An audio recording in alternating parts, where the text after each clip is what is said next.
Hey YouTube, Farmer G here. It's been a spell since I uploaded a video. I was pretty consistent there for a good long while, and then I hit a run where I just wasn't feeling good. And anyway, next thing you know, a month's gone by. But anyway, let me bring you guys kind of up to speed here. I'm at a point now where the gardening outside is done. I haven't had necessarily a frost date where you wake up and there's frost everywhere, but we had a good hailstorm a couple of days ago, and that pretty much just wiped out everything. If we look out here, this is my watermelon patch, and you can see everything is just, it's got frostbite. There's a lot of black on the plants, and it's just frayed up, and it's they're done. Everything out here is done.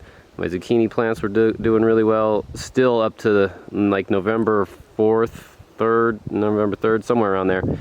But they're done. And I wouldn't even dream of eating the tomatoes out here at this point after that hailstorm. But the ones inside the greenhouse are doing really good still. And then so there's a lot of cleanup to do out here. And then my snake gourds. The snake gourds, I really feel like I'm starting to dial in the snake gourds. Next year I'm gonna plant them a lot later in the season and water them much heavier than I was this year. But these ones here are way beyond the point of eating them, but they would make some real good clubs for Bam Bam from the Flintstones. Beat somebody over the head with one of those clubs. Anyway, let's go in the greenhouse real quick, show you guys what's going on up in that area. I've got a lot of aloe vera that we pulled. The mama plant was producing lots of babies, so we got to a point where we pulled a lot of them, but they're not doing so well. Hopefully some of them will survive. Just kind of playing it out, seeing how they do. But I've got beets growing. I've had zero luck with radishes out in the garden. I've planted them like 3 times and I've got nothing, but beets are growing in the pots pretty well. And then here, this broccoli, I've got in the back row, that's broccoli on time release fertilizer. The middle row is an instant fertilizer, and then the front row's got 0 fertilizer. So it's looking like the time release fertilizers is definitely doing the best. And then we come in here to the aquaponics system. It is still doing really well, actually. The aquaponics system is really doing well. This tomato plant in the front, I've had germination issues with it from the get-go. But this one here in the back, this is a black strawberry tomato plant, and it's hard to tell, but there's only one plant in here, and this thing is producing like bonkers. There's all kinds of tomatoes on it. I've been eating off of it.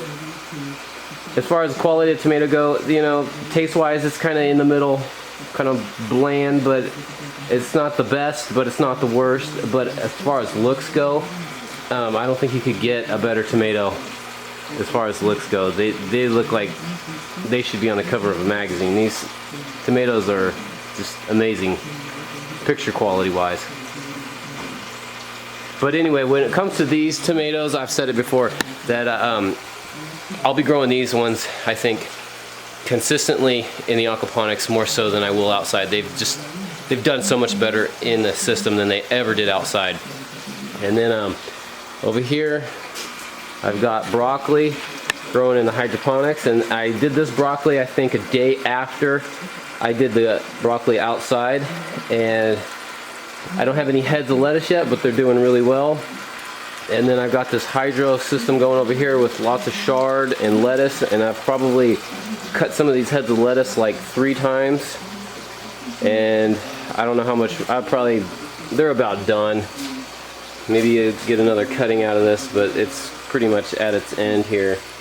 And but I mean, they're doing great. This hydro is super simple. I've always been so intimidated by doing hydro, but as I've been jumping into it, I find that it's simple. It's really simple. It's just, I've always think I've overthought it. It's not intimidating at all.